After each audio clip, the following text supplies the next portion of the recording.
there, YouTube. This is the Magnus bringing you another Total War Warhammer online ladder battle. Now, I know it's been a while. I apologize for that, but real life has been real challenging, so I hope you'll forgive me. Going up against the Wood Elves, they're bringing a Glady and a few Dryads. Let's take a look here. I'm slow because I'm rusty. But yeah, it looks like 3 Dryads with 1 Eternal Guard up front.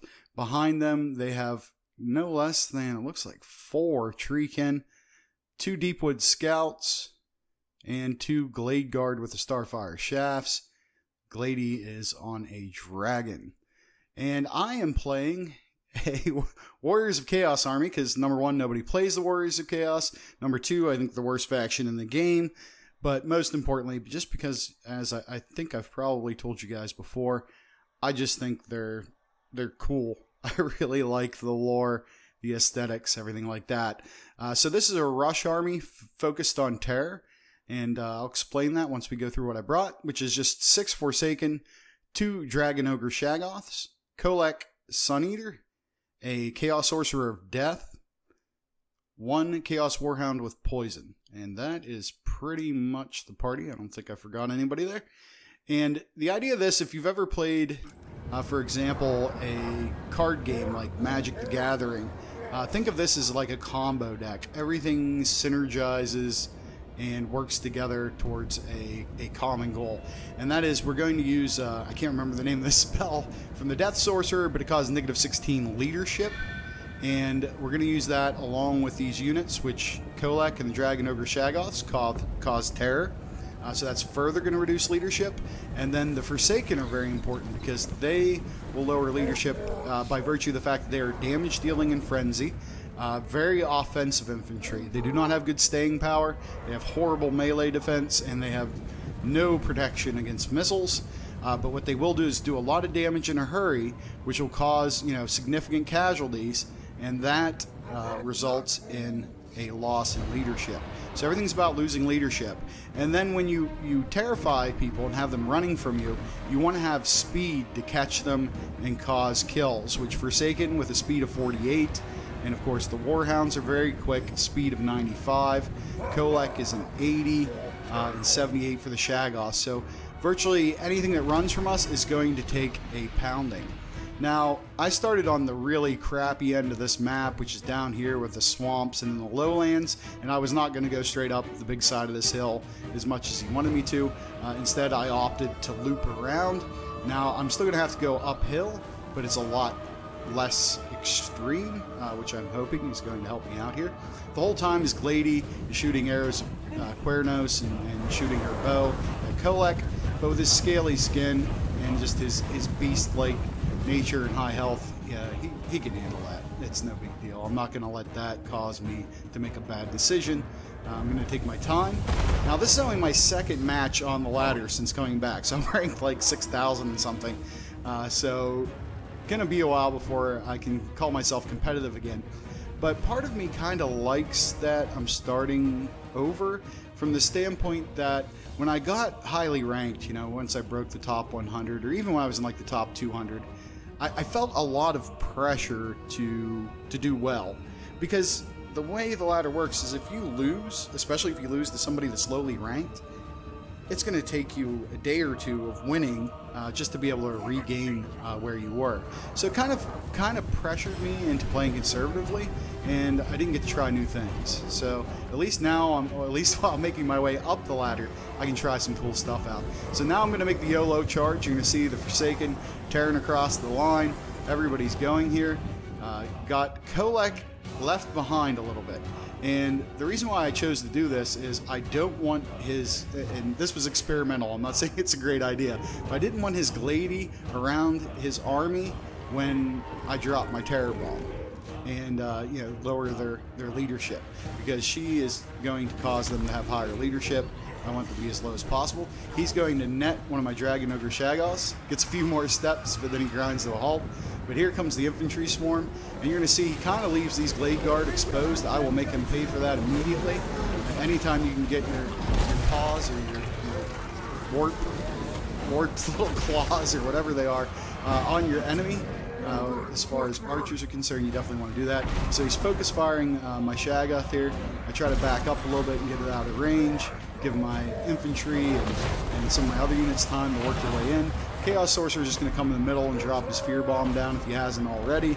And in comes Kolek now that he's freed up. And here comes the Fear, so we can drop that.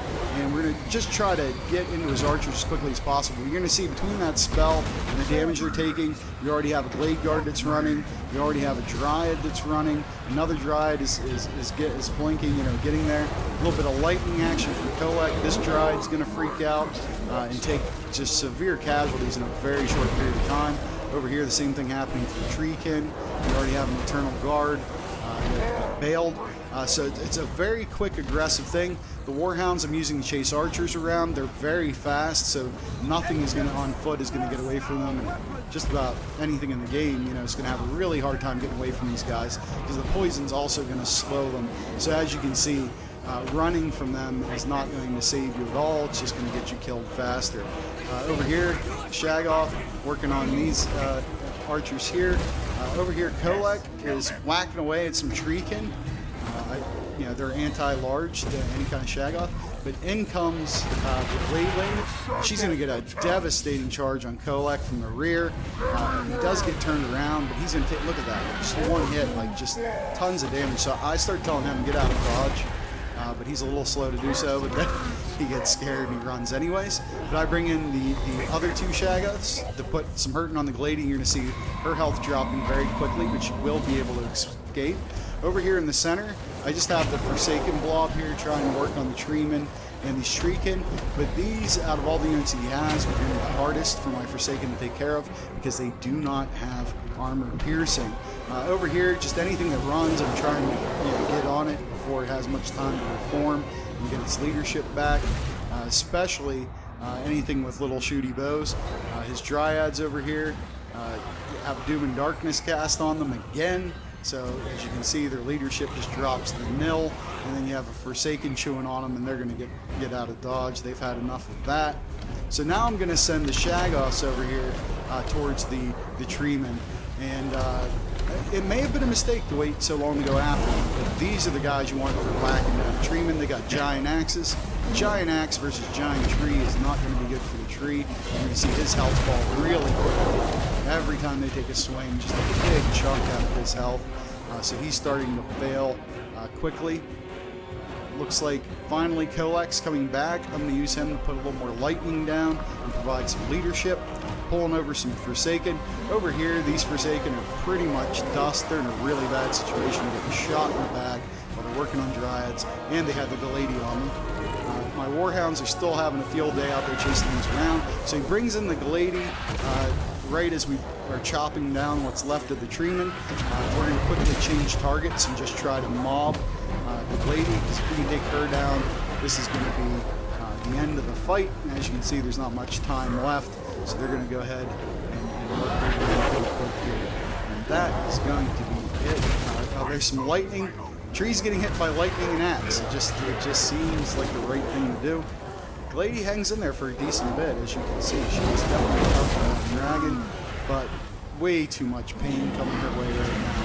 And she's pretty much out on an island except for one Treekin, and she is going to, I believe, run before being killed, but we'll assume she gets killed shortly thereafter. So first of all, good game to my opponent. I definitely enjoyed it.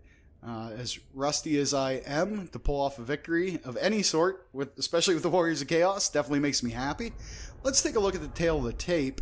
Kolek Sun Eater, I'd like to see more kills, but considering I held him back to try that little leadership gambit thing, I don't think it's too bad.